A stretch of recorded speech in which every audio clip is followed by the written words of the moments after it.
Man, do I have a treat for you guys today. So I just did an interview with Strongside Athlete Tim Crockett, who recently just got back from a 63-day race. This guy just rowed solo in a rowboat across the Atlantic Ocean, 3,000 miles. He trained for 18 months for this. He did all of his training at Strongside, all of his nutrition coaching at Strongside, but he did this to raise awareness and raise money for the 22 Kill Foundation, where 22 veterans commit suicide on average per day. He did it for an amazing cause. Believe it or not, this is a race. Other people do it. It's kind of crazy. But I mean, come on. This guy rowed by himself 3,000 miles, no help, on a boat, just crushing it. His goal was to row for 2 hours on and 2 hours off for 24 hours a day. Nobody's around him. He gets no assistance. There's nobody checking on him. There's no communication with the outside world. And I wanted to know what happened. All right, so before he left, a lot of people were like, let me hear your story, let me hear your mission, which is awesome, and Tim's gonna share with you a little bit about his mission, but we wanted to hear the nitty gritty.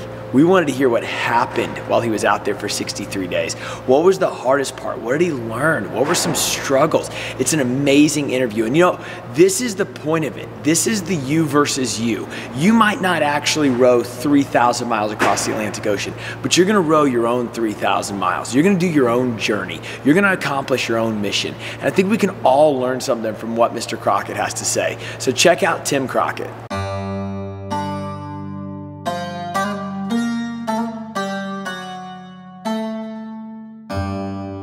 Excited. So, all right, so we're here with Tim Crockett, Strongside Athlete, who just rowed solo across the Atlantic Ocean. I do apologize if I'm looking at multiple cameras. There's multiple cameras viewing us right now.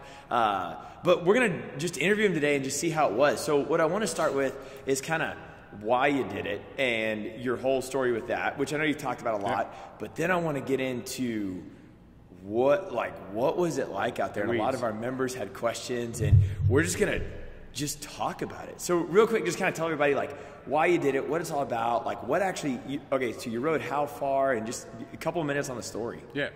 So the reason why, I had a friend that was in the military with me in the Marines back in the UK, reconnected with him over social media about just over 2 years ago.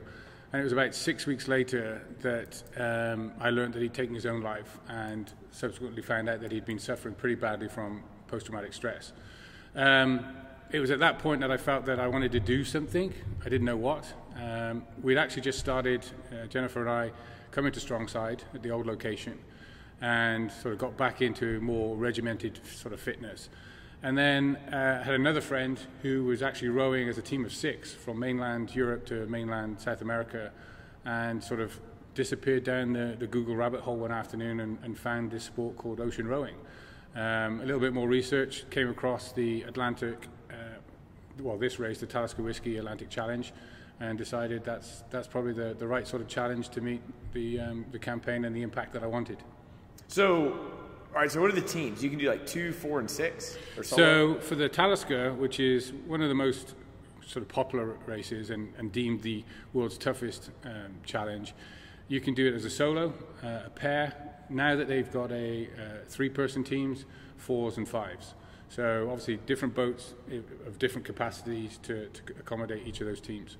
And so you can do it across the Atlantic Ocean like you did, but like is there multiple different race organizers? So there is the Atlantic race. So this is the longest standing. I think it's been going now 22 years in this form. But if you pull one of those books off the bookshelf over there, they go back hundreds of years. Oh, really? The first crossing was actually by 2 Norwegians from New York all the way to Europe, and they did it in an old-style rowing boat, yeah. not covered, none of the equipment that you see in today's races.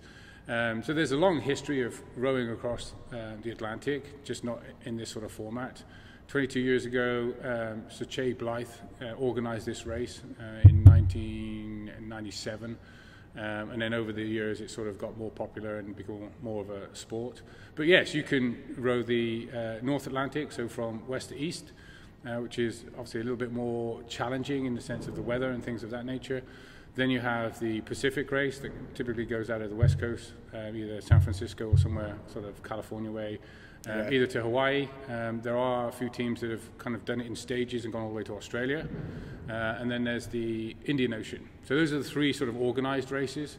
But there's a lot of independent crossings as well. So there's probably another 3 boats out on the Atlantic at the moment that are all doing independent crossings. So there's no organized race. They've just got their own boat and put it together, and they're doing it for whatever reason they're planning. So I know, so everybody does this, including yourself. Like, you're raising awareness and money for like a certain charity, right? Correct. So like, how did that like what did you do it for, and how did it all go about? Obviously, I keep saying obviously, those that don't know me, it's not so obvious. I'm a veteran myself, 12 years in the British military, most of which was spent in special forces, kind of equivalent of your SEALs. So being in that sort of environment, I'm comfortable. Obviously, the gentleman that I mentioned, I'd served with, so I wanted to do something for veterans' mental health. So the 2 charities that I chose, one in the UK and one in the US, obviously I'm a UK now, US citizen. Combat Stress, it's the longest veteran organization dedicated to mental health. It was set up on the eve, also on the back end of the First World War. And then over here, an organization called Give an Hour. They help veterans and others, first responders and family members as well now, that have suffered trauma in some sort of way and are dealing with either post-traumatic stress, traumatic brain injuries, those sort of things, and gets them the treatment they need, and then works with other organizations to kind of provide ongoing treatment. So 2 very impactful organizations, and that's what I was going for really, was impact. And again, to focus on mental health. That's awesome.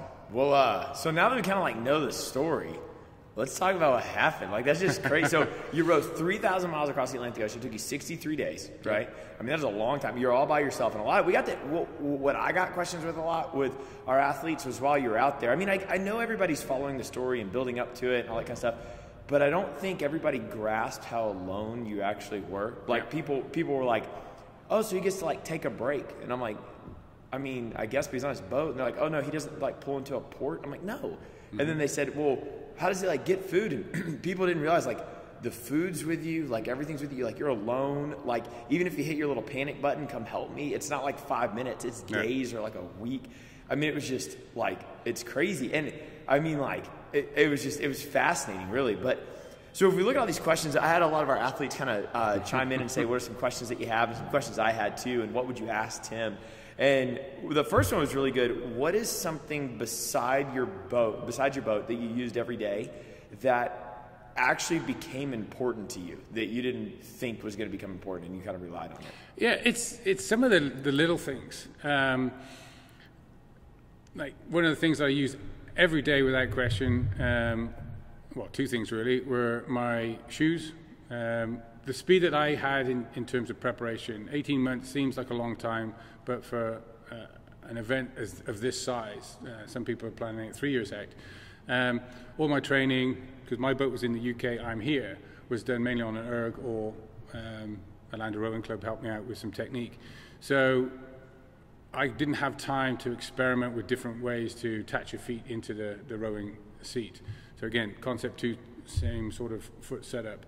So same shoes that I wore in the gym, I wore every day on the boat. So I did see you out there in some Nike Metcons. Yeah, Metcons. So yeah, maybe I'll get in touch with Nike and Nike. See if they can gift me a new pair to replace these ones. And then the other thing was this little plastic mug with a lid that I used twice a day to kind of make up my breakfast meal. Right. And I got given that actually by another rower when we were in La Gomera, which is where the start is. I planned just to use the little kind of pot that came with the cooker, but this thing was fantastic. Had a handle, had a lid, and then when you're on the water and this thing's bouncing around all over the place, that saved me spilling my breakfast on several occasions. And again, you can make it up, put the lid on, and not have any fear of those are valuable calories. You don't want to lose those. So yeah, you don't want to have to make another meal. You don't have to clean up the mess. So it was the simple little things like that just made life easier. And that's kind of one of the key things, is the way I set my boat up, the way I set my campaign up. It was kind of like just simple, straightforward, easy, and it just cut down on, again, the annoyances as you go through the day. That makes sense. And so when you talk about like Atlanta Rowing Club helped you out, and you talk about training on an erg and stuff like that, do you feel like you're a better rower now, and or what is the big difference between rowing on like a Concept 2 and actually being out there in the water? Yeah, so there's some big differences from rowing on an erg or rowing on flat water as opposed to rowing on the ocean. I think one of the first things that I did was speak to other solo rowers from previous challenges. And the winner of the 2015 race, this guy is an Italian, grew up on the Italian lakes, had rowed his entire life. The family business was building and repairing boats. This guy knew his stuff. That's awesome. And the first thing he said to me, don't do too much rowing. He said, some people will go into this challenge having rowed 2 million miles, and they'll get bored, they'll get injuries, and it's not going to be a benefit when you get out in the water. Yeah. He said, yes, you've got to have good rowing technique in the sense of you've got to be injury proof. He said, and then the other sort of training, you want to do things that kind of beat yourself up, put you in a painful place, because that's what it's going to be like out in the water. Because, yeah, as soon as you get out of less than a quarter of a mile outside of La Gomera, the actual marina, you start hitting the waves.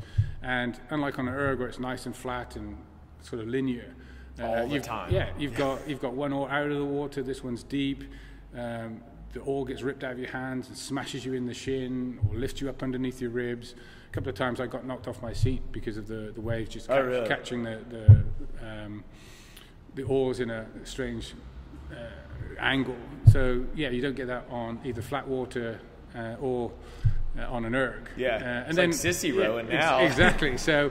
To answer the question in terms of am I a better rower, I'm probably a stronger rower in terms of technique, kind of the stroke and those sort of things. But I've got to build myself back up before we start doing any sort of 2,000 meter challenges, or who can knock, I think, is it Alan off the leaderboard in terms of Strongside Gym. But yeah, in terms of technique, I had plenty of time to perfect that. Okay, so his wife Jennifer had sent me a text message, and she went through the family briefing. So I guess when you guys are about to come back in, they sit all the family members down, and they're like, okay, this is kind of what you're going to expect and stuff. And I read it to every single class because I was like, oh my goodness. And they said that there's a high probability that your hands would be stuck in like a rowing position, or rowing claw grip, hand, and that you would wake up in the middle of the night feeling like the boat was tipping or something like that. Has that happened yet? So I was very lucky going in. If you know me, I like to sort of do my research. I go into these things pretty well prepared. That's kind of the job that I do. Is my whole thing is all about kind of mitigating risk. So knowing that, having gone through kind of the ocean rowing training that you have to go through mandatory, they talk about sort of claw hand or rower's hand. I experienced some pretty bad blistering when I did my training back in the UK last summer. I did about 100 hours on the boat.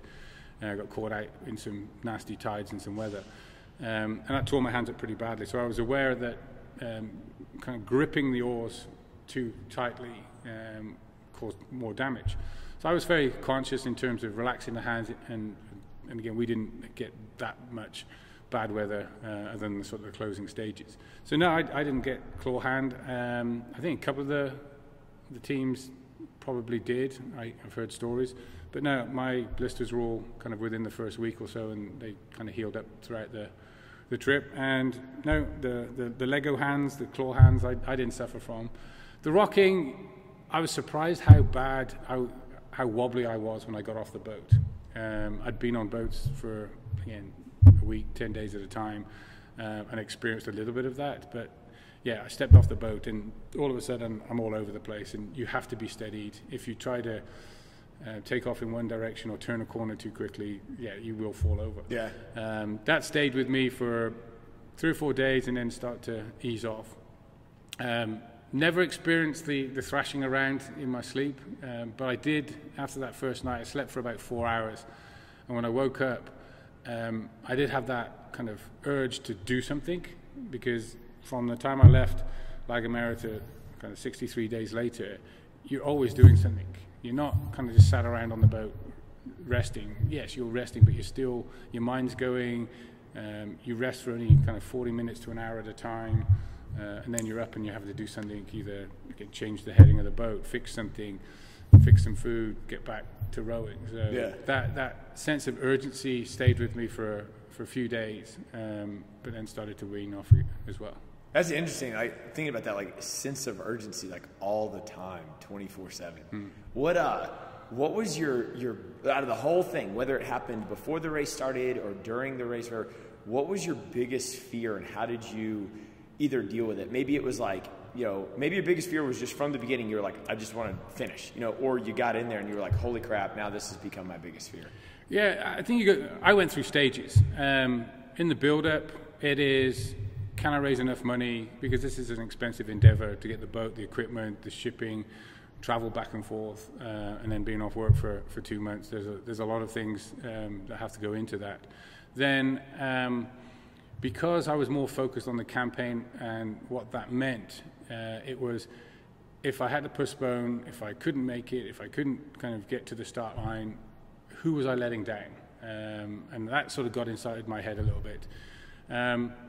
Again, credit Jennifer, we made it happen, and then it changes to, okay, getting the boat ready, and have I got enough rowing hours in? What will the race say? Will I be prevented from starting? Because there were a couple of boats last year that weren't allowed to start because the Spanish port authorities are the ones that finally sign off, yes, you're safe to leave their territorial waters, because if something goes wrong, it's kind of back on them. So then once you phase through that and the boats go into the water, now you start to think, okay, this is a long journey, anything can happen. You're trying to read the weather, which changes sometimes hourly, but 3 to 5 days out. Can I make it across fear or concern? And it sort of bubbled away to some extent. Didn't really hit me until about 10 days in. There's one day I messaged sort of Jennifer, and it dawned on me through the night. I'd been wrestling with some equipment issues, and I think it was kind of a little bit of a low point. And I still had like over 2,000 miles to go, and you're like, oh my goodness, how am I going to do this? And it wasn't to the point of I want to give up. It is, how am I going to do this? It's kind of like staring out into the darkness, or you're in that long tunnel and there's no light at the end. You're like, how am I going to do this? If this won't work, if that doesn't sort of fall into place, we don't have the weather, am I ever going to get to Antigua? I'm going to be out here for months on end. So run out of food. So months on end, right? Like, when you talk about solitude and you're completely by yourself, what was your feelings on being alone all the time? I mean, I know you had a rubber ducky, and how much did you, like, it's hard to say enjoy, but was it like neat having a piece of, and I'm going to ask one more question to this, but like, what was your feelings on solitude? Did you kind of enjoy it? And since you've been back, does it like get on your nerves? Like, people just won't stop talking? It's like you're just so used to being alone? So I'm more of an introvert, well, certainly when I was a kid. And I'm again, comfortable in my own company. Some people say I've got more voices in my head that keep me company. But so being by myself on the water worked for me, certainly in the time that it took to pull the campaign together. So from a practical point of view, being a solo rower was easier to set up for me.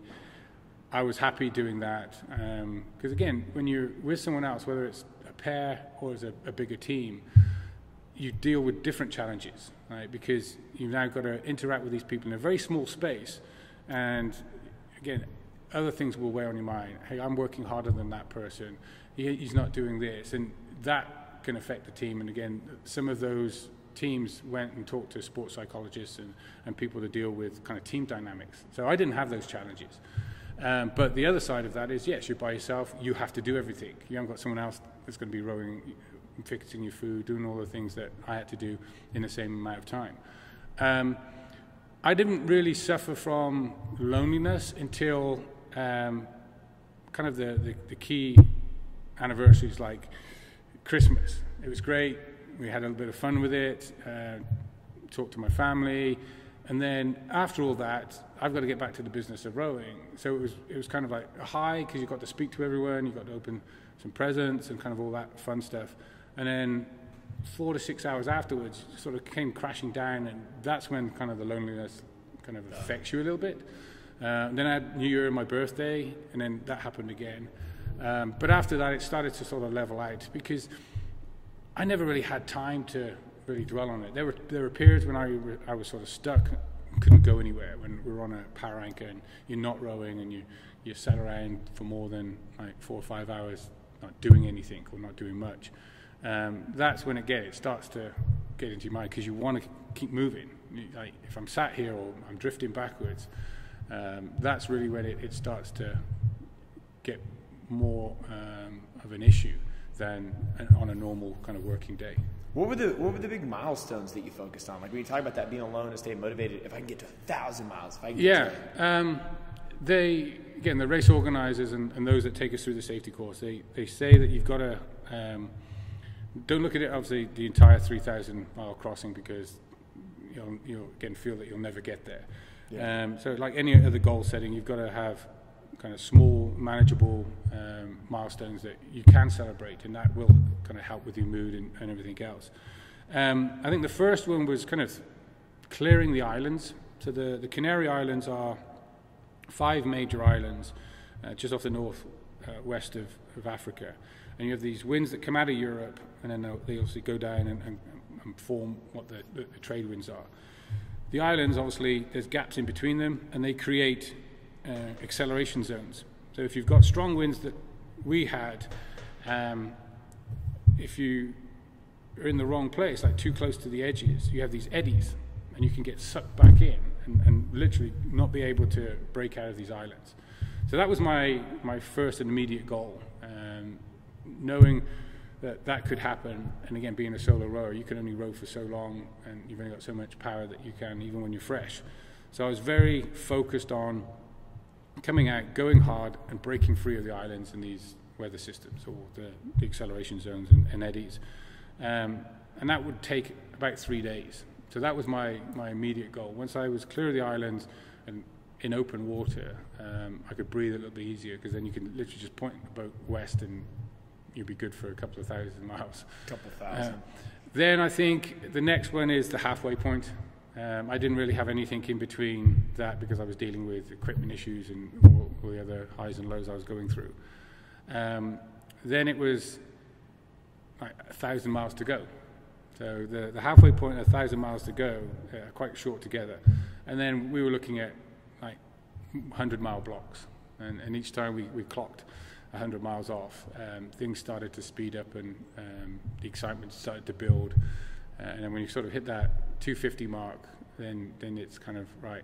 You keep looking over your shoulder, think that you're going to see land, which you don't really see until kind of about 30, 40 miles out. But those were sort of how I kind of chunked it up. I knew for me, like, when in the beginning, when you hurt it was your knee, right?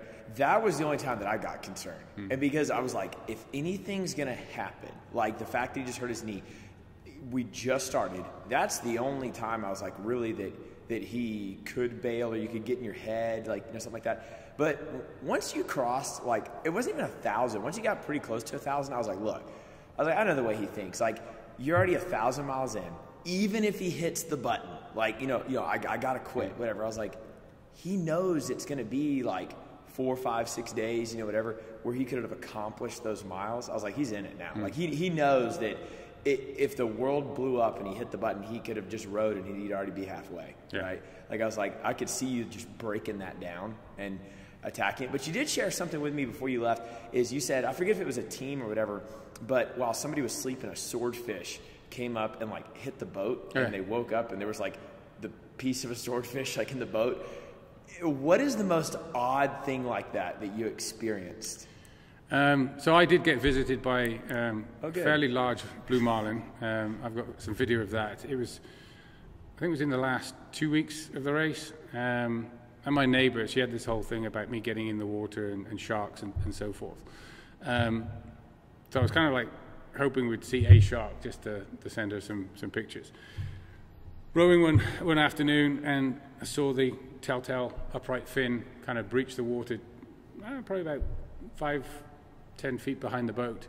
So I got all excited. I grabbed the camera, shoved it under the water, and as the bubbles sort of cleared, it was a blue marlin. It was probably about 10 foot long from nose to tail. So not a huge one, but big enough. And that went through my mind, thinking, oh, I wonder what he's doing. But unlike some of the dolphins and the whales that came to visit me, this thing pretty much went, oh, you're moving too slow, and went in a matter of minutes. He didn't hang around. I think the oddest thing was on the very last night. It was pitch black. It was quite stormy. 20-30 miles from Antigua, and rowing kind of, I'm tired, so I'm a little bit zoned out, and all of a sudden I feel something kind of by my head, and I look up, and there's this bird, again 4 or 5 feet away from me, almost in a hover, and he's trying to land on the boat. First of all, he's trying to land on me, but then he realized when I moved, he moved to the back of the boat and landed on the back of the boat for about 4 hours until I got hit by a big squall. This bird was sat on the back of my boat hitching a ride for about 4 hours. That's kind of neat. So that was kind of neat. Every now and again I kept checking. It was kind of up behind the console where the antennas and stuff are. It was just sat up there hanging out, and then it took off and it came back, and then it was perched on a piece of rope on the back of the boat until, like I said, the squall hit us and it went off. So that was interesting, because I just thought that, in the middle of the ocean, again, bird just hanging out, pitching a ride. How did it find me? And how did it hang on? Because, like I said, the boat is a polished surface, but that was quite odd. So, like, that is kind of funny, but so if I said, all right, what he experienced was kind of neat, and I wanted to experience part of it, I was thinking, at some degree, I could pay and go swim with some dolphins. Like, I'd go see some dolphins. I could go, I could go to the same starting and ending locations as you. I could just take a plane, whatever. I can cross the Atlantic Ocean with a plane, whatever, or I can get in a cruise ship. But I was like, there's a certain amount of things that you experienced that nobody will ever experience out there. And there's no amount of money you can pay, no cruise ship you can take. What do you think is the most memorable thing you had that that you experienced that no other human, unless you row across the Atlantic, is going to get to experience that? Yeah, I think the closest you're going to get is if you're in a small yacht and sailing across by yourself. You don't have the physicality of having to row and propel yourself across. I got visited by one yacht. He came up when he realized I was a solo rower. He was about 1.5 miles away from him, and we spoke on the radio, and he then kind of changed his course and came and circled me a couple of times. We had a conversation. That was pretty neat, because that was about 6 weeks into it, maybe a little bit less. And even though I'd spoken to people on my satellite phone, and again spoken to people by text back and forth most days, talking to someone face to face, when he left, I was like, I was kind of on a high for again most of the day. I saw a person, because you're actually talking to another person face to face. So again, that human interaction was pretty neat. Then I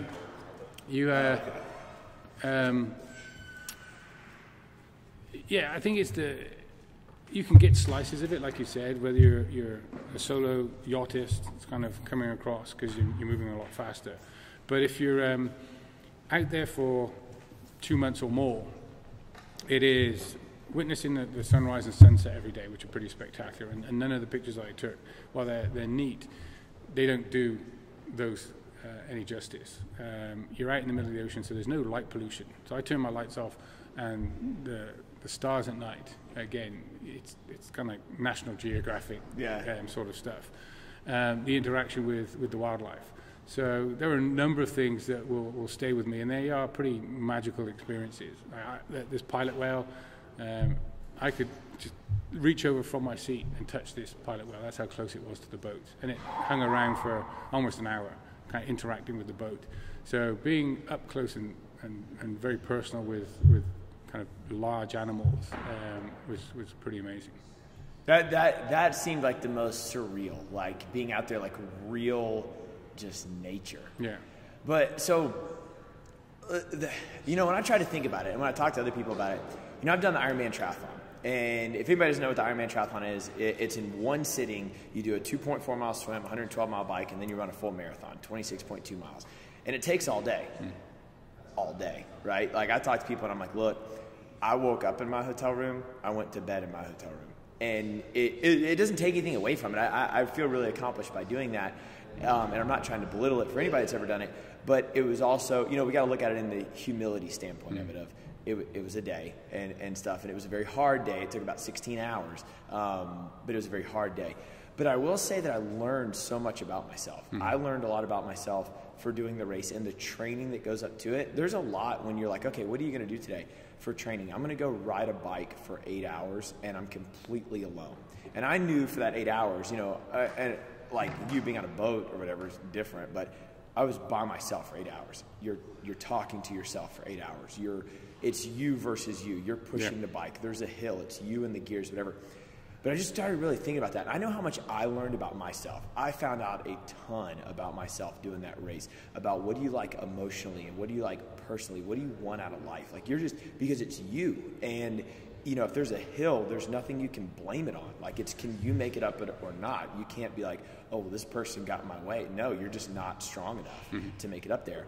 You take that and you amplify that by being alone on the water. You amplify that by being out there for 63 days. What are some things that you really just like found out about yourself or learned about yourself or overcame that you didn't think you could do? Because to me, that's just massive. What you experienced in the training and doing the Ironman, I went through, but just on a different scale.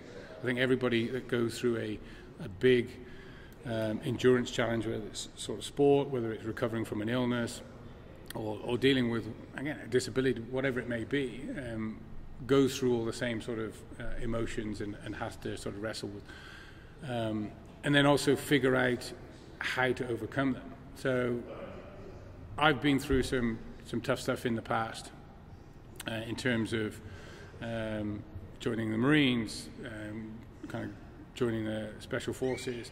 After coming through that, doing a number of other things that kind of put me in harm's way, put me in difficult situations. So I was fine with knowing that I could kind of tackle what was to be expected out in the water. I think some of the biggest challenges that I had was when you saw some of these things kind of stack up on top of each other. So it wasn't just a tough day of rowing, you're feeling ill, you've got some equipment failures, the weather's in the wrong direction, you are feeling a little bit lonely. So when you start stacking all those on top of each other, then it's like you get stuck inside your head. And it's like, how am I going to deal with this? How am I going to get to the other end? And a few times I needed someone to sort of give me that emotional sort of slap around the face and saying, just get on with it. Like, you're making this much more of a bigger deal than it is. Figure it out. Like, put your big boy pants on and just get on with it.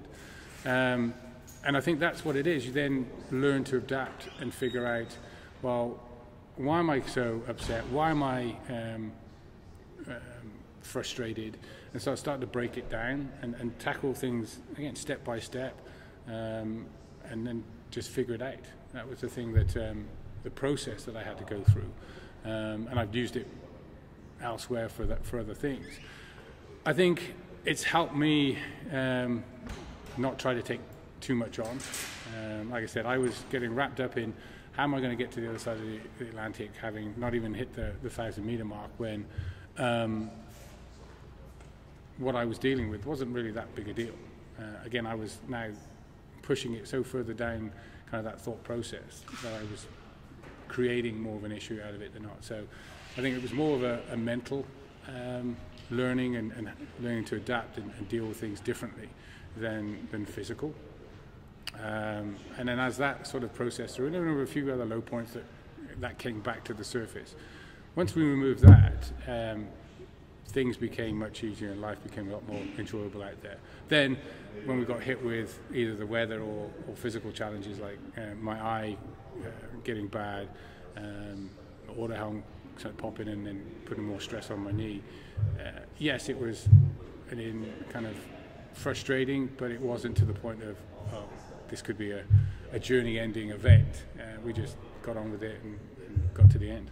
So, like, I know for me, I always recommend, like, I wouldn't even say I recommend, I encourage people that when they want to go do a Tough Mudder, or like 2 of our members just signed up for a full marathon, things like that. I'm like, look, the difference is you put yourself in that position. You have a time frame, you have whatever. Like, you're reliant on yourself. Like when you said that somebody needed to come, you know, put my big boy pants on, slap me in the face, that person's you. And more often than not in life, there's things that are very subjective, like you didn't get the promotion because you can blame it on somebody else or whatever. But it's those scenarios are really just you, and you're the only one in control of your destiny. And when you accomplish that, you feel so much better. It might not be rowing across the Atlantic, but how much do you recommend that people put themselves in those very uncomfortable positions where they have to figure it out? Yeah, I think you have to. My biggest problem was I was blaming myself more on little errors, or either forgetting a piece of equipment and beating myself up. And that's, again, your biggest asset or your biggest challenge is what's between your ears. It's like you said, it's you against you, and only you can sort of figure that out. If you haven't experienced kind of the stress and those frustrations and really challenging positions, when you do tackle a big sporting event like that, it's very easy then to start thinking, oh, I can't do this, and you want to quit, and then playing the blame game. Oh, my shoes didn't fit, oh, I didn't do this, I didn't do that. And I felt I was doing that a little bit. So if you can challenge yourself a little bit more and remove, again, those worries and concerns, and it all comes down to preparation, and mental preparation is equally as important as physical preparation for these sort of events. So, no, I think that's spot on. Last question, would you do it again?